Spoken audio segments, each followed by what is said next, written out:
Okay, so I'm talking today to Dany Nobus, who is in England. He's a professor of psychology, a psychoanalyst, and a former university administrator. And we'll see how all those things are relevant today. And we're going to have a dialogue mostly about psychoanalysis and universities. And we'll look at what psychoanalysis can help us to understand about universities, and also the role of psychoanalysis in universities. Mm-hmm. So thanks for being here, Dany. And, to start off with, maybe you could talk about what role you see possibly psychoanalysis playing in universities and your experience teaching courses in psychoanalysis.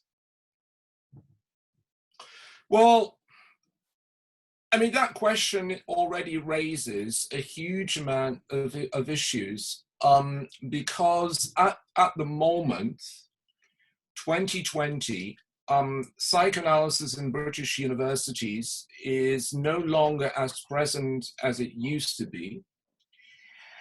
And it's still being taught, but the various graduate programs that we used to have almost across the country. I mean, at some point in the 1990s, there were almost 15 graduate programs in psychoanalysis have been reduced to, I'm counting, I think I can count them on one hand, to about 5. Now, I mean, we can talk about the reasons for that if you want, but so on the one hand, the institutional place of psychoanalysis within the university curriculum has definitely shrunk in the UK over the past 25 years. But on the other hand, psychoanalysis is still very much alive, much like I think is the case in the US, in humanities departments, where it is being taught as part of English, film studies, I mean, you name it, political science. So various disciplines would actually still draw to some extent on psychoanalysis in order to offer a diverse curriculum to their students. And so what we're looking at least in the UK, what we're looking at is on the one hand, a reduction of the institutional place of psychoanalysis as a standalone graduate program, and on the other hand, a continuation, which has been there for a long time, for much longer than the graduate programs were there, a continuation of the subject as part of other degree courses, primarily in the arts and humanities. So let me ask you something. So it's a very similar thing in the United States. In fact, my Department of Psychology was renamed Department of Brain Sciences. So it's not only like they've moved away from psychoanalysis, but they've moved away from psychology or different forms of psychology. And I've written a lot about this. I came up with this term called the government university medical pharmaceutical complex. And my basic argument is that this turn towards neuroscience and evolutionary psychology, kind of a form of biological determinism in psychological studies, was in part aided by the way that the government was offering research grants, primarily for people using a biological model or using neuroscience, and that people were also receiving grants from pharmaceutical companies to do research on different medications, which also required a biological model. And also within the psychiatric establishment, we know that there was a great incentive for psychiatrists to turn away from talk therapy to more medication-based therapy because of the insurance system and that Absolutely. which restructured the whole diagnostics, the standard diagnostic model, which also was guided a lot by insurance concerns Hmm. and also pharmaceutical concerns.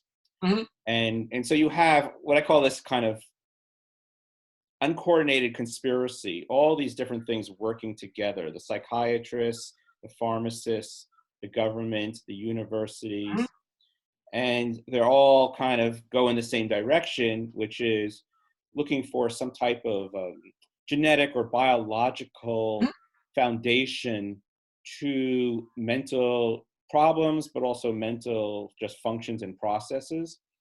And this idea, like if you could show, even if you're teaching humanities and you can show this is where someone's brain is active when they read a poem, you can probably get research funding. But if you want to, get funding or support to like study a Shakespearean play, it's hard to do. And so that there's all these different funding aspects, which some people relate to neoliberalism. I'm not sure,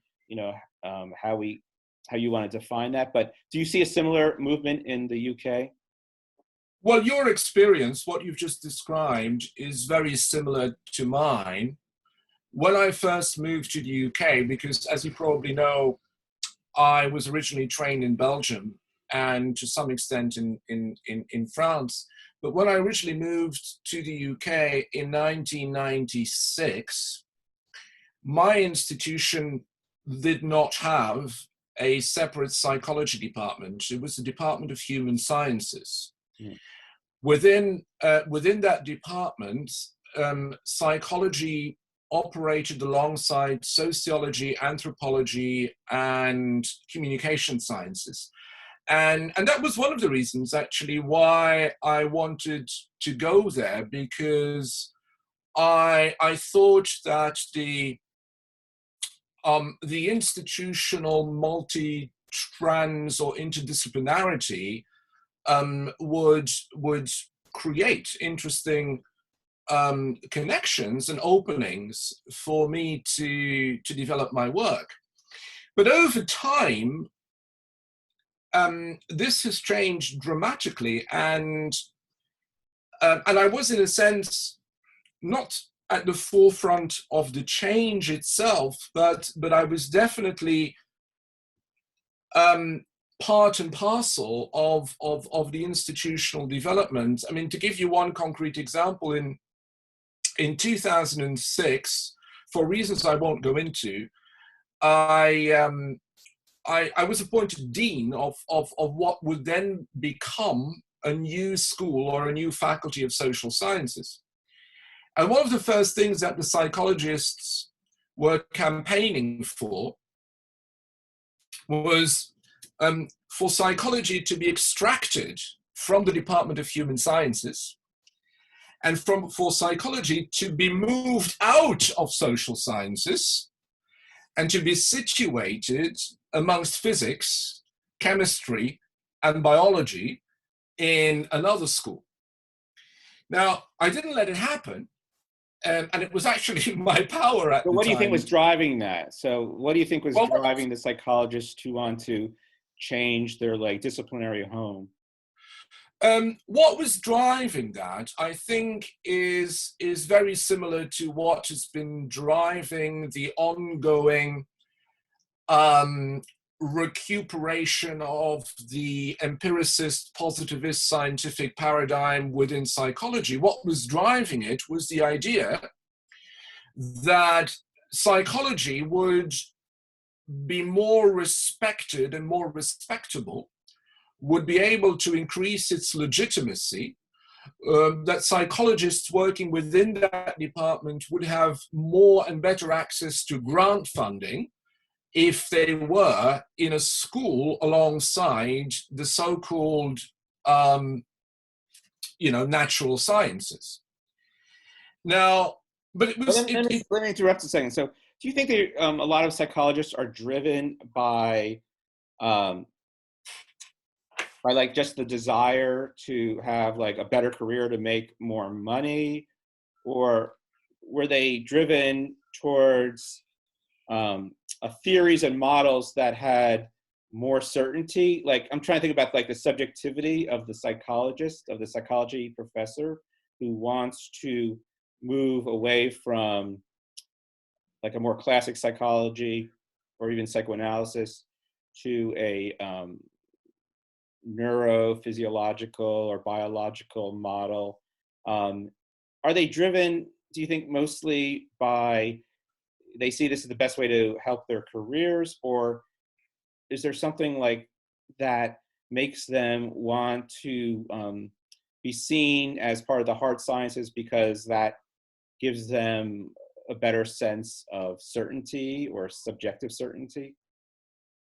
I mean, those two factors, I would say, undoubtedly play a role, if only because in most institutions in the UK, being able to demonstrate that you've attracted funding is one way to advance your career. And as you just said yourself, Bob, earlier on, submitting a project that will involve some high-tech equipment in order to establish the neural correlates of some kind of psychological function is much more likely to attract funding than a project about the psychology of the characters in one or the other Shakespeare play. But I think there's something much more fundamental going on. It's that, and I can't speak for all psychologists, because I don't know all psychologists, but I feel that I can speak for the psychologists that have been trained within psychological disciplines within the Anglo-American system over the past 20, 25 years. What is going on fundamentally is that this outlook that psychology is by definition an empirical science that is aiming to establish the material basis, the neural correlates, the biological substrate, whatever you want to call it, for human behavior, that this paradigm has actually been fed to them from the moment they started training, and they've embraced it, they've adopted it, so much so that it's impossible for them actually to consider anything else. Well, obviously incentives are aligned for that, and there's a lot of rewards. And but I wonder then, like, Lacan was always talking about, what is science, and is psychoanalysis science? Sure. And what does psychoanalysis tell us about science? And one thing that I've been trying to stress in my writings and teaching is, like, psychoanalysis is also a science in the sense, like, if you say, oh, there has to be empirical evidence. Well, there is evidence of things. Psychoanalysis can predict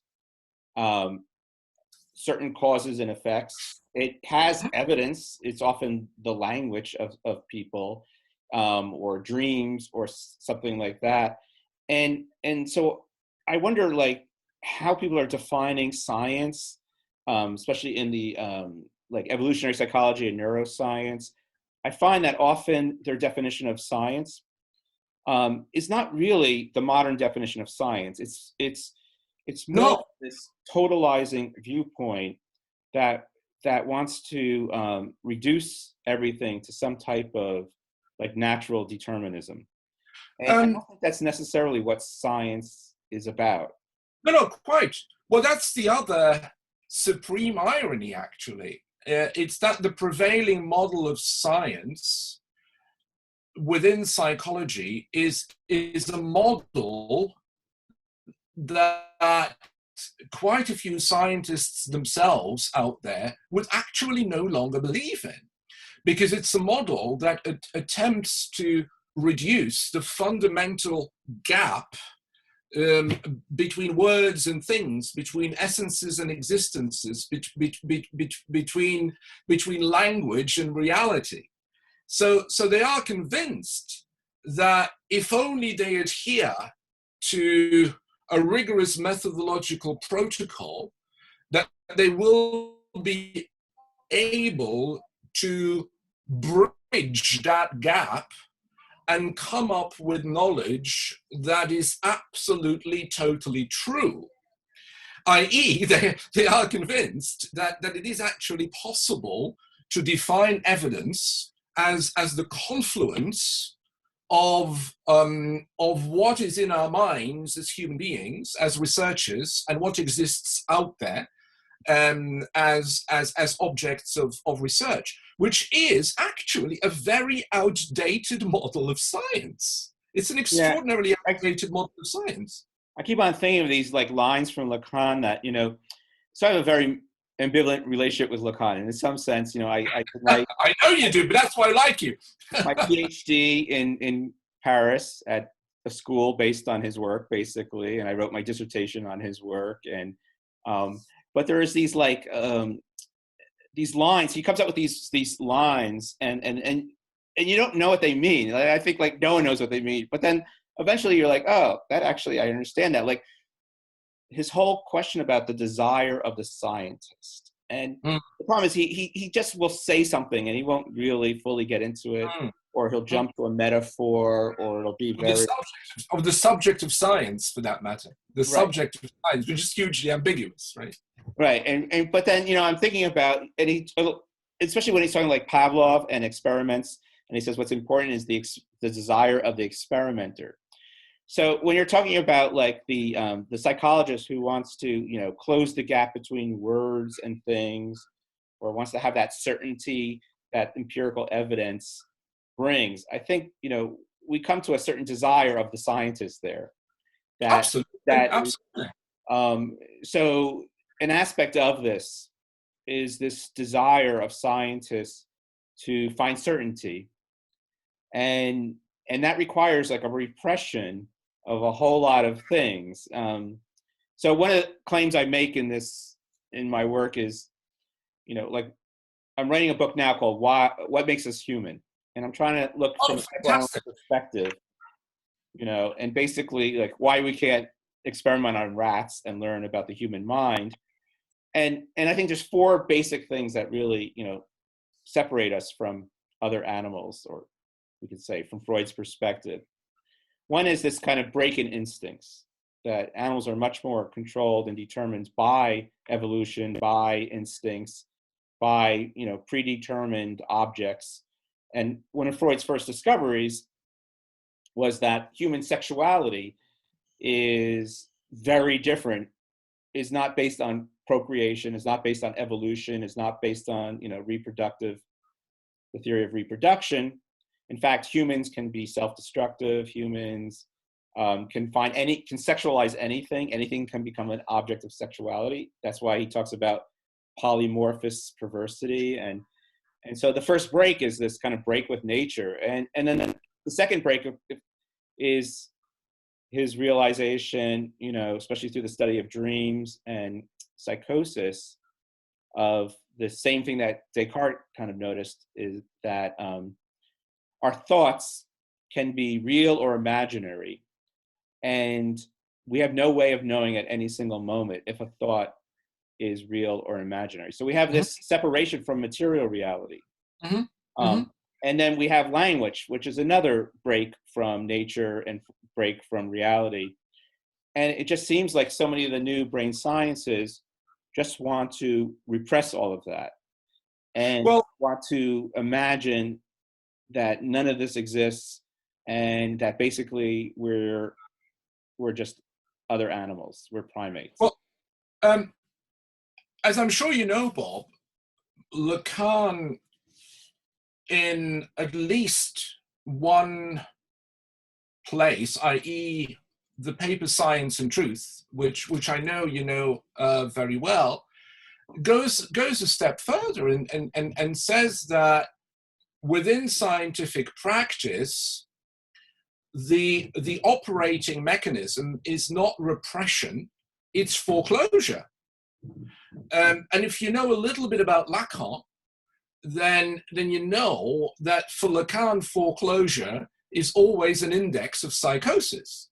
Right. So he actually goes so far as to insinuate that the scientific enterprise, insofar as it is geared to closing the gap between thinking and being, between essence and existence, can only arrive at that point by virtue of the scientist adopting the position of a psychotic. Because it's only, at least in Lacan's point of view, within psychosis that that meaning is reduced to being in its own. That there is no gap anymore between meaning and being. Now, but as we were saying, this is actually a very outdated view of science. I mean, that's the irony of the whole thing. I mean, when I talk about this to my lovely colleagues in the physics department and at my university, and we have quite a few people who work on quantum mechanics, and then they say, but I mean, we have long since abandoned that view of science. We've long since abandoned the idea, since Einstein, I guess, that it is possible to derive that kind of absolute knowledge from any kind of scientific experiment.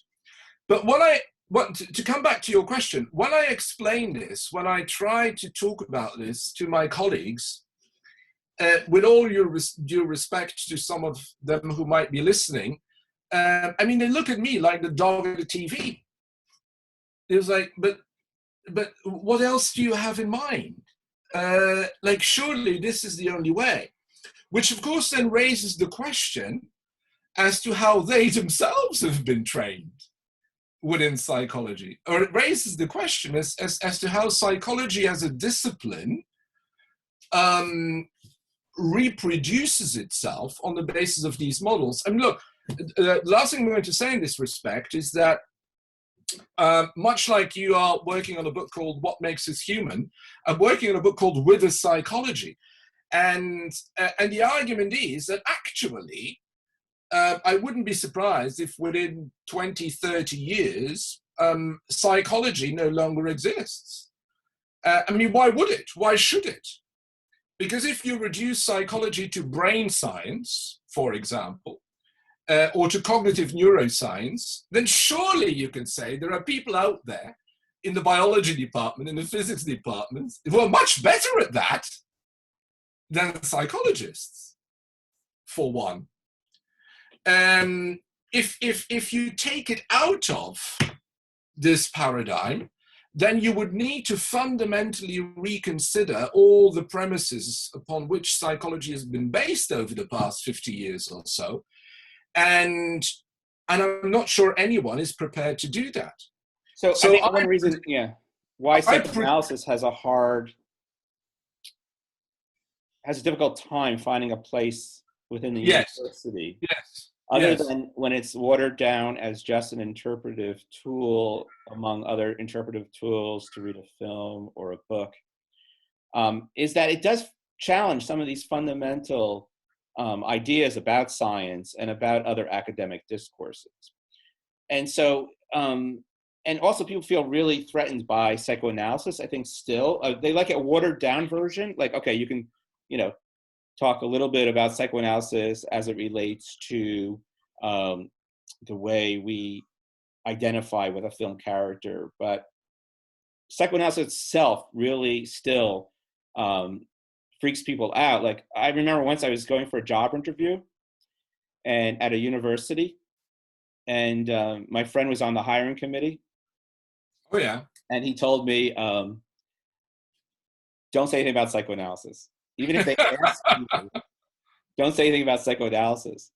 And during the interview, he asked me about psychoanalysis. I was like, what is that? Like, that's crazy. But, so I wonder, like, if people know you're a psychoanalyst, do they think that you're like, you have like direct access to their secret desires and fears, and that are they afraid? Do you think that you like know something about them and that you're dangerous because you can read their minds? Or do they think like psychoanalysts have the reputation of just being so disruptive?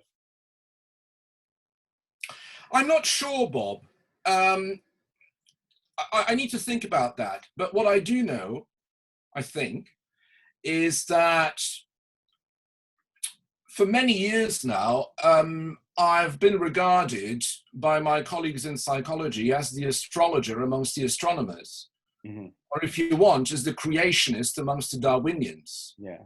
So, so they look at what I do, at what I write, and they come to the conclusion that I do not belong there. I mean, some people have even gone so far as to say that when I was originally appointed 25 years ago within psychology, that someone on the appointments panel must have made a mistake. Right. Because someone clearly failed to see that I'd never written a single word in psychology, or that the words in psychology that had been written were all critical of the epistemological underpinnings of the discipline. So I'm not sure they're afraid of me, but I do know that they see me as the odd one in, and potentially as someone who constitutes a blemish on their immaculate scientific reputation that they're trying to uphold. Now, I do not suffer from that. I actually find it rather amusing, and I think from that position of marginalization, you know, there's quite a few interesting things that you can do. But I actually, at the same time, I find it exceptionally sad for the psychology department or the psychology discipline. And by the way, I don't know what it is in the US, Bob, but when I do teach occasionally psychoanalytic ideas to undergraduate psychology students, most of them actually love it. Most of them actually come up to me and say, hang on a second, this is what we actually thought we were going to be taught when we applied for a psychology degree. This is what we were looking for, rather than cognitive neuroscience, brain and behavior, research methods, statistics, etc., etc.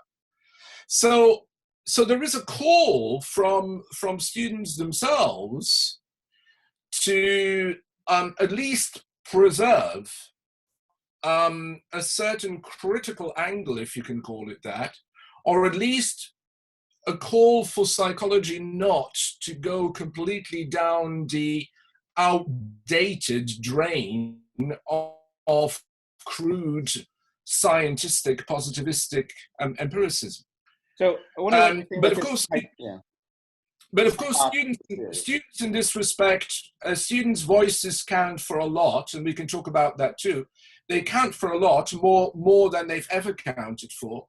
But I think in that respect, students will not win for all kinds of reasons. Yeah. Before we get to students, I want to get your response to one of my conspiracy theories. Please. Oh, I love conspiracy theories. But I try not to. Hopefully it's not a conspiracy theory. Okay. So one of the things I really am interested in is the kind of the political ideology that goes along with the turn towards like a biological model for understanding the mind and society, basically. Yeah. It's interesting because we see these two things taking off at the same time, kind of the rise of what some people might call neoliberalism, or I would just call, like the libertarian right-wing discourse. And sure. So we have Thatcher and Reagan, 1980s, and like Thatcher's statement, there is no such thing as society. I think it's really interesting because a lot of what the new brain sciences are saying is that we are like fundamentally determined by our genes. And so we really can't change much. And there's no really reason for like political intervention or educational intervention, because if we're hardwired to be a certain way and to believe certain things, and if there's no such thing as free will, or even like, and consciousness is just an illusion, then it makes sense that, we shouldn't like put money into trying to, help people change or learn, or we shouldn't put money into helping people succeed, because people, their success is going to be largely determined by their genetic inheritance. Mhm. And this new form of social Darwinism, Mhm. um, so I think like a lot of neuroscientists and evolutionary psychologists are really, Well, wary of being called, they're really well, wary of being called social Darwinists. But I do of think it's the new form of social Darwinism. course it is. Of And, course it and, is. and so I think these things are, it's not an accident that this turn towards this social Darwinism occurs at the same time as we have this kind of right-wing backlash against the welfare state. I think this whole idea like society doesn't matter, society doesn't exist. Well, if you think things are, or individuals are totally determined by their genes, even if there is some neuroplasticity or epigenesis, then of course you would believe that we don't need a welfare state. Mhm. We don't even really need education, right? Mhm. Because we are Mhm. just products of our inherited genes. That's right. I totally agree with you, Bob. And look, uh, we don't call it social Darwinism anymore. That's not politically correct anymore. We tend to call it evolutionary psychology, or cross-cultural psychology. But it's no coincidence that evolutionary and cross-cultural psychology have become such good bedfellows with cognitive neuroscience, because the underlying paradigm is identical. It's a paradigm of biological determinism at the end of the day. And the political dimensions of this are huge, and have been actually identified for a long time. And the classic example is all the spurious research, psychological research, I should say, that was conducted during the 1950s and 60s around intelligence.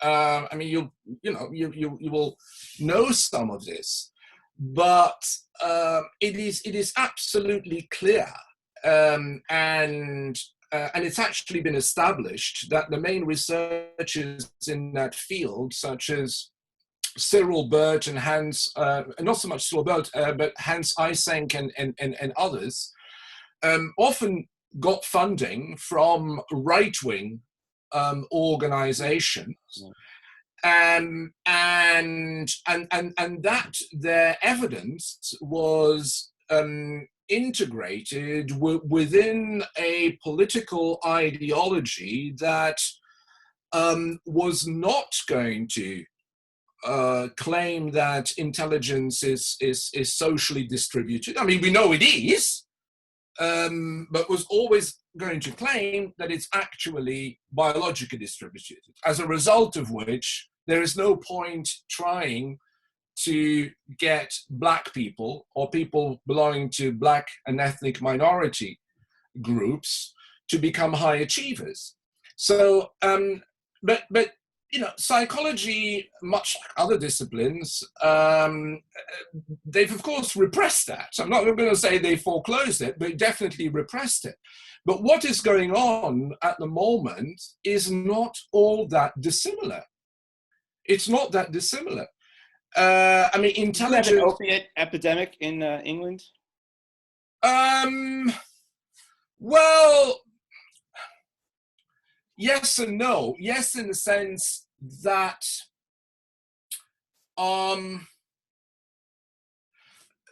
people in deprived areas have recourse to opiates in order to make a living and reduce the suffering of existence, but we don't call it an opioid epidemic, you see.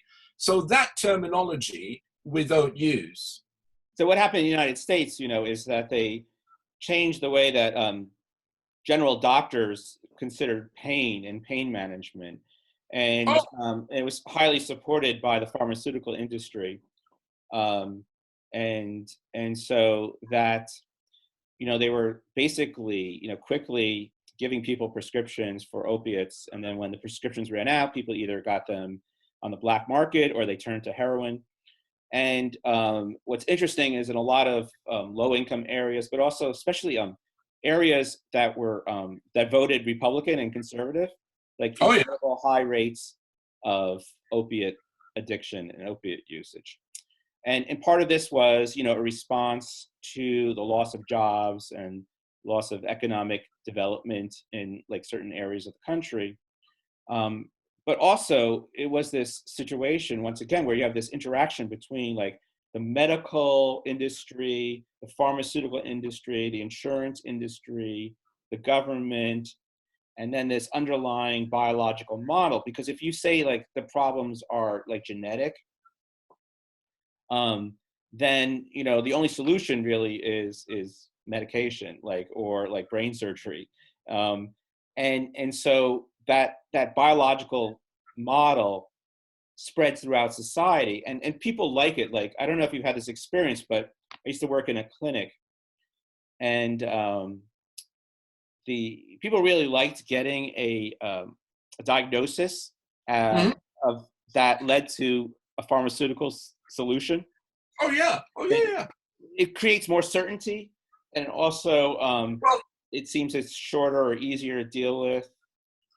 There are other factors as well, I think, that could possibly explain why people tend to feel more inclined to adopt this biological paradigm than consider psychosocial factors.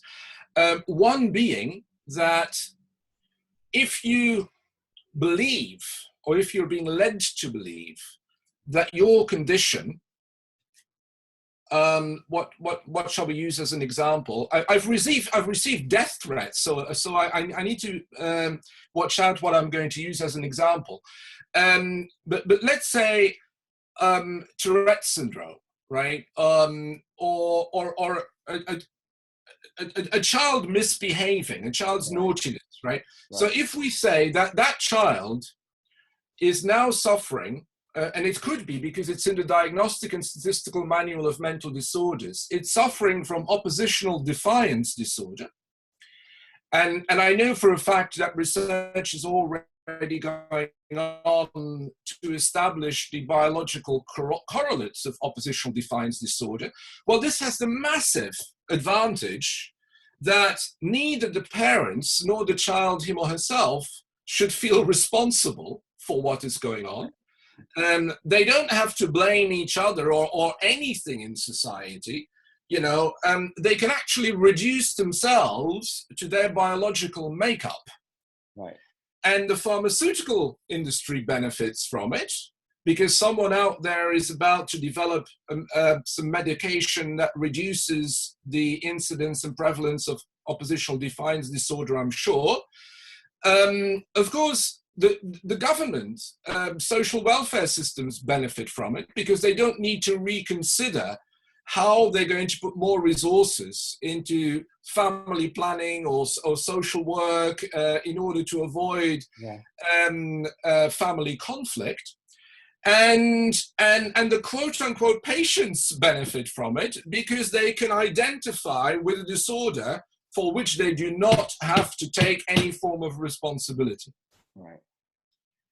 And I find that, Bob, I'm not going to change it, I think, although I have had arguments with some of my colleagues who love to invent new disorders because they think that's how they're going to make a name for themselves, and that's the way forward. But it is exceptionally tragic. It is extraordinarily tragic. Well, you're talking about students. So I had a student dropped my class because I was saying that, a lot of young people are diagnosed with attention deficit disorder, Yeah, yeah, and they're put on medication, and yeah, they're on medication the rest of their lives. Sometimes as early as 5, 6 years old, they get yeah, into a conflict in school.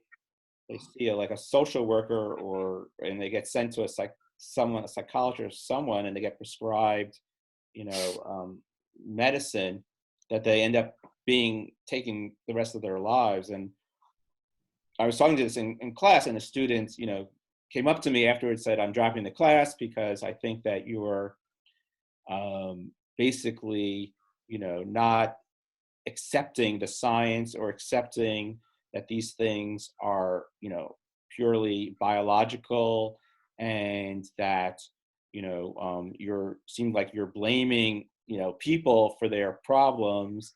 And a lot of us, and then said, like, most of us in this classroom are on some type of medication, which is true. yeah, This created a huge problem in the universities because we spend so much time like on counselors and therapists, but they're mostly just doing medication management because so many people now go to college and they're on medication, and it's often for anxiety disorder, or for attention deficit disorder, or for depression. And so the question is like, are we overdiagnosing? Are we, for the first time, like accurately diagnosing people? And or are these diagnoses just so vague and general that they can apply to so many people, and they push out other ways of dealing with problems? And so it seems like we've turned to this medical model in order to deal with a lot of social problems and personal problems. And you see that at the university because so many people are like heavily medicated. yeah. We have the same problem in the UK. Off the top of my head, Bob, the number of students who have reported and have been diagnosed with a mental health problem has, and I don't have the statistics in front of me, but I think over the past 7 years or so has effectively quintupled. So we may not refer to an opioid crisis, but we definitely refer to a mental health crisis. Universities have held conferences about this, a mental health crisis amongst the student population. But here's the rub. To the best of my knowledge, no British Vice Chancellor has ever been found willing to consider the extent to which the volume of mental health problems diagnosed amongst the student population is, okay, I'm going to use a scientific term, is correlating with a certain ideology and a certain way of delivering the educational programs within the university.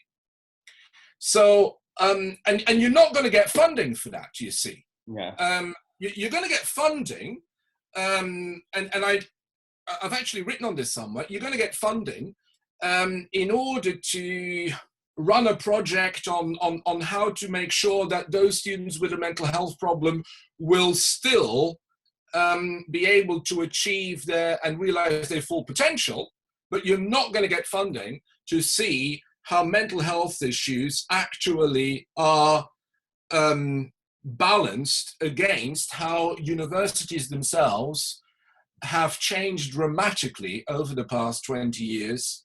And I think, I mean, I can't prove it, but who cares about evidence? We are here to question answers rather than to answer questions, right?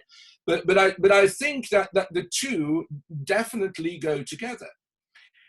But yeah, we have the same. It's the number of suicides have increased amongst university students, and the percentage of students who now have, in my institution, an individual support profile is just going through the roof. Yeah. So, yeah, so much so that I'm slightly exaggerating, but I wouldn't be surprised if in 10 years' time we have more students with an individual support profile than others. So I think, I talked a little bit about, or we talked about kind of the right-wing version of neoliberalism, but I think there's like a liberal version of neoliberalism. And a lot of that, has to do with this idea of meritocracy and this notion that there's only, one path for success. It's kind of like, higher education, and that basically parents should do anything that they can in order to make sure their kids are successful in school, and even if it means medicating them, giving them Ritalin, Adderall, so that they can focus as a performance-enhancing drug, and so the universities are often so driven by this model of meritocracy and success that, and it starts at an early age, at least in the United States. Like at an early age, students learn that all that matters is to get a good grade, because you need a good grade to get into a good college, and you need to get into a good college to get a good job, and you need a good job to have a good life. And that narrative, I think this is the liberal narrative.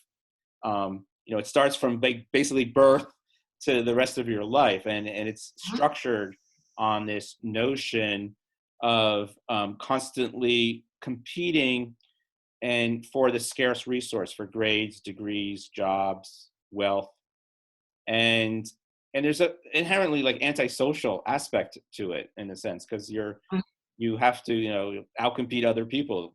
There has to be winners and losers, but also what I find most disturbing as a teacher is, I can honestly say, the vast majority of my students seem to show no real intellectual curiosity or desire to learn. Some of them openly tell me that all that matters for them is to get a high grade in the class, and they'll do whatever it takes. And a lot of them want to go to law school and medical school, so they rightly know that they have to get high grades. And so you have this kind of, I like to see it as this opposition between learning and earning. They want to earn the grade, but that can actually prevent them from learning. And so it's very difficult, I think, as a teacher to try to figure out how to deal with this opposition, because I want them to learn. I want them to learn about themselves and the world around them. I want to care about what they're learning. I want them to be interested in what they're learning. And a lot of times they clearly show that they're not at all interested in learning.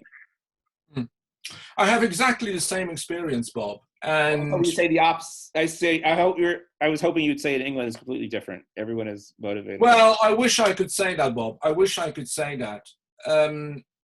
And for some years, I wouldn't have known how to respond, because, and we haven't spoken about this, but let me think, between 2006 and 2018, so for 12 years, I was a senior manager at the university. So I was actually quite far removed from the student population. But now that I actually have, not going to say daily, but regular interactions with students, and including in the classroom, in tutorials, and in other forums, my experience is exactly the same as yours. And I can break it down into 3 dimensions. I mean, first of all, my students, they're not interested in knowledge, they want information. I mean, maybe that's also an effect of their being unlike us, digital native, and their having been brought up in an environment where information rules their daily living. But they want information. Two, they want the information to have a direct purpose with regard to the essay or the exam that they are meant to sit at the end of the term. So they're not interested in anything that is not directly relevant to the assessment.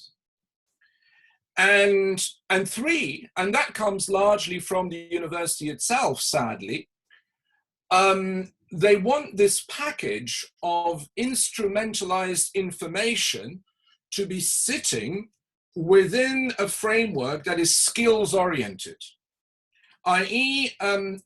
They come, not all of them, but the vast majority, they come with this mindset, and it's supported by the university, sadly, that when they graduate, they need to be job ready.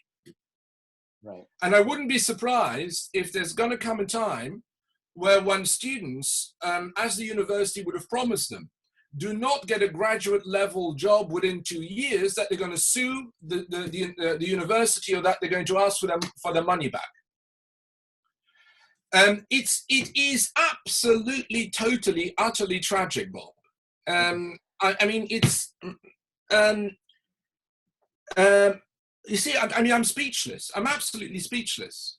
I had this opportunity, so I wrote a book, and it got kind of popular, called "Why Public Higher Education Should Be Free."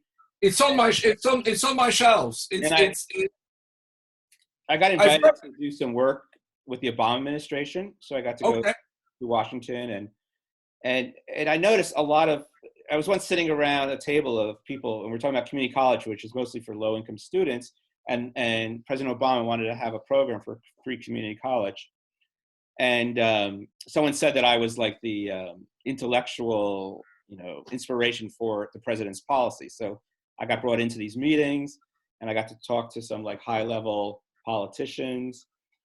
And I noticed like they were all like elites that went to elite universities, and that they had like, they were really detached from like the problems that like face like especially low income students or students at community colleges. Mm-hmm. And I thought, and I really think there's this, I call it liberal narcissism. Okay. So this idea, like, we're good people, we're well-intended. And so even if our policies have a negative effect on people, I mean, they can't admit that their policies could have a negative effect on people because they're so invested in seeing themselves as good. So I think, like, key to narcissism, I think people get this wrong. It's not like people who just, it's not, people who think a lot about themselves. It's almost like the opposite. A narcissist is someone who needs the constant validation of other people because, like, internally, they don't feel good about themselves, or they feel shame or guilt. And so they constantly have to show their good intentions. We call it like virtue signaling. Yes. It's all the time at the university. Like, people promote these policies that are ideologically driven and are just so that people can feel good about themselves or feel like they're doing the morally right thing. But there's no like evidence to support what they're doing, or there's no like, or when you point out like the negative effects of some of their beliefs or some of their policies, they become incredibly defensive. Like, I was once told I could go to a meeting in Washington, but I wasn't allowed to speak because I was questioning too many different things, Right. And, it happens. I think that's a huge problem, like in liberal politics and liberal policies, is that, for instance, we have financial aid in the United States, a model where we give money either through grants or loans to students or tax cuts to parents in order to make higher education more affordable and accessible. And I did research over the last 40 years. We've spent over $1 trillion on this, and the opposite has happened. It's like more wealthy people are graduating from universities and fewer low-income people are.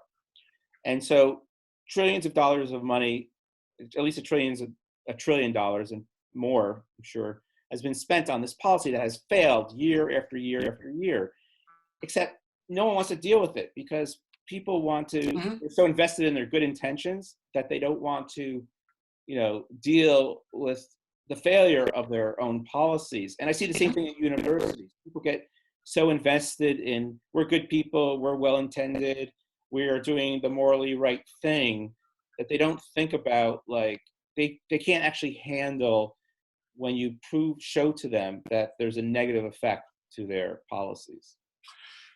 Yeah, no, absolutely. Now, our university system is quite different from yours in the US, because with very few exceptions, our universities here in the UK's are actually, well, they're officially charities. They have charitable status.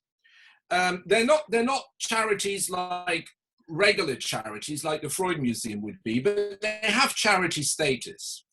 Now, what that means in practice is that they are regulated by the Charity Commission, but also by the government, much like your state universities would be the US. So it means that they're actually accountable to a third party, including to the Competitions and Marketing Authority, which is a government body when it comes to delivering their programs. And because of that, and by the way, education in these universities is not free. I mean, I much like you, Bob, I think higher education should be free. I think it's one of the highest social goods and it's free. Maybe not the books or whatever equipment that students could buy, but at least all the rest should be free. Hey, so, you know what? So universities are not free. Okay, you were frozen. But I'm completely frozen. You were. The internet. Don't you have to go now? We have to continue, Bob, don't we? No, I have another 15 minutes. Okay. But I think, I think that in 15 minutes, we take a break. Yeah.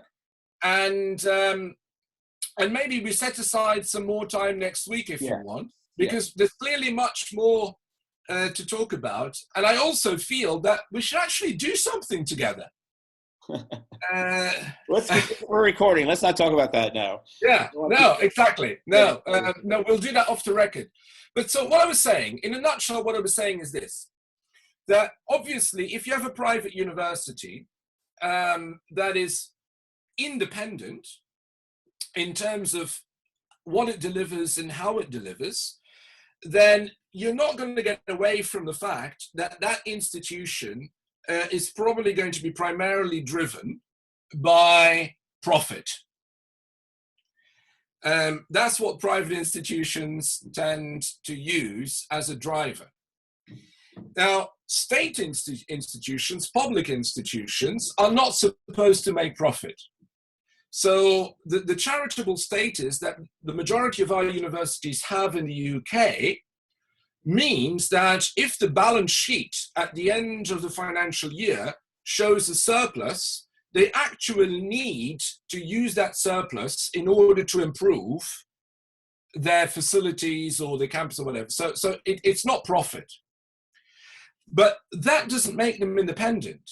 It doesn't make them independent because they're accountable, you see, right, to government funding and, more importantly, to a certain government ideology as to what education should be all about. Right. We have less of that, but public institutions also are a mix, and so are private institutions. Private institutions rely on like student loans and on Pell Grant or grants from the government and from tax breaks. And public institutions, while they are nonprofit, 75% of our universities and colleges are officially public, they still seek to generate as much money as they can. Now, right.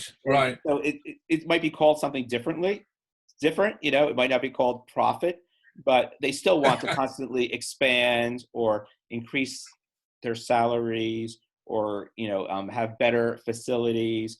And so there is like something very similar to the profit motive. I think you have more accountability mechanisms. Like in the UK, we have like accreditation and we have some state oversight. We have less of a direct, like federal or national accountability system than other countries. But Mm-hmm. we, when I was trying to study like the budgets of universities, um, it turns out like it's all like fiction. That they have these very loose categories, at least in the United States, and you really don't know. Like, say you're a professor, or you're a dean, right? We had this. I looked into this one dean. I tried to trace all the money that funds him. There was 56 different sources. He was being Yeah. funded Yeah. by grants, a little money from different grants. He was funded by Yeah. statewide money, tuition dollars, from all these different things. And all the money kind of gets into this one pool. And one of the most interesting things that I discovered, I was talking to the head financial officer for our system. It's 10 campuses, about 200, 300,000 students. And he said, like, I'm thinking about the university in the wrong way. He said, think of the university as a bank, and all the money is pooled together, and then it's redistributed.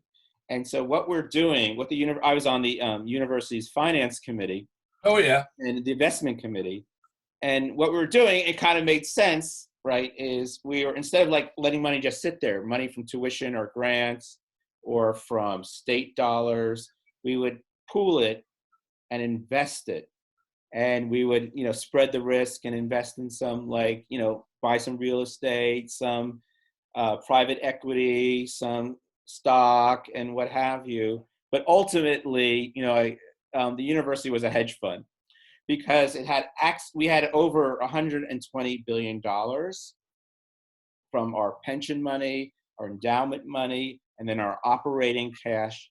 And all that money, while like officially it was in different categories and in different pockets, but actually the money was being pooled and redistributed, which from a financial perspective makes sense, but also means that there's no way of accounting for where No. the money No. actually is. And No. people like to talk about these accounting categories, and they fill out these accounting reports, but there's so much fluidity and so much melding of different funds that ultimately you can't say, like, how much does it cost to educate a student, or how much are we spending on educating a student, how much, because when you get a grant, some of the money goes to the library, some of the money goes to the people fixing the buildings or the land, some of it goes to this administrator, some of it goes, it's all pooled together and then redistributed and then repooled together. And so so there's these situations where students, the tuition went up like a high level, but there were fewer classes and there were fewer teachers and they were laying off teachers, and students are like, well, how's that possible? How am I spending, how's it cost me more money, but I'm clearly getting less? Mm-hmm. And Mm-hmm. the thing is that when you're paying tuition, you're not just paying to be taught by a teacher in a class. You're being paid for the reputation of the institution, which requires Mm-hmm. all these different activities and facilities. And it's like a city, and no one's in control of all the activities. And it keeps on growing and expanding and diversifying.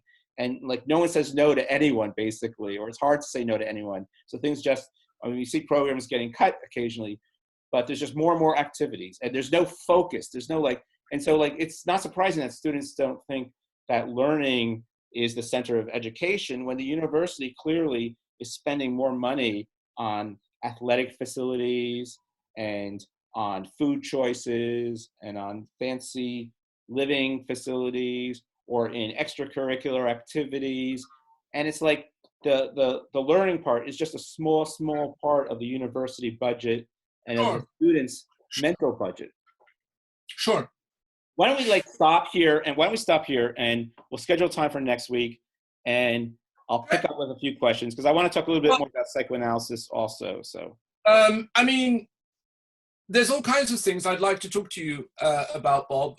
One being the problem of casualization. I'd like to know whether you have that too. You may call it something else. The fact that you rely on adjuncts more than ever before, which is a huge problem in the UK.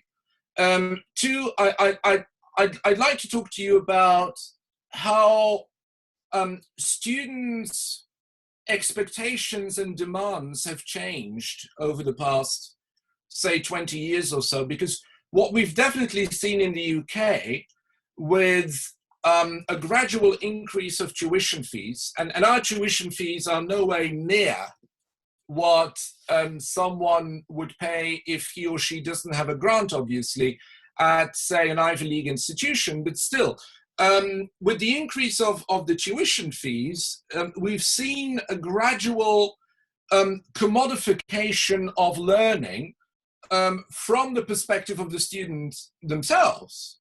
So they actually evaluate what you do in terms of, is it value for money? Right. You know? And I wouldn't be surprised, Bob, if some students out there are actually calculating how much a lecture can or should cost in terms of what they're paying for and how the money is distributed. Of course. Yeah. And then, of course, yeah, I think we do need to come back to psychoanalysis. I mean, how can we not come back to psychoanalysis? Because I'd like to talk about the place of psychoanalysis and within critical university studies, and because I would say if there's anything that psychoanalysis, and you'll probably agree with me, has contributed to over the past 100 years or so, it's to at least open some critical perspectives on society, on ideology, on social institutions. So I'd like to talk to you about whether you think that there's actually a place for psychoanalysis within critical university studies itself, and if so, what it could be. And then there's probably 10 other things. That's great. So I'll send you we'll figure out a time and I'll send you a link and we'll do part 2 next week. Shall we do that? That's fantastic, mate. That's absolutely fantastic. Yeah. I mean, I can tell you straight away, I'm free again next week, Wednesday, but it would have to be 6:30.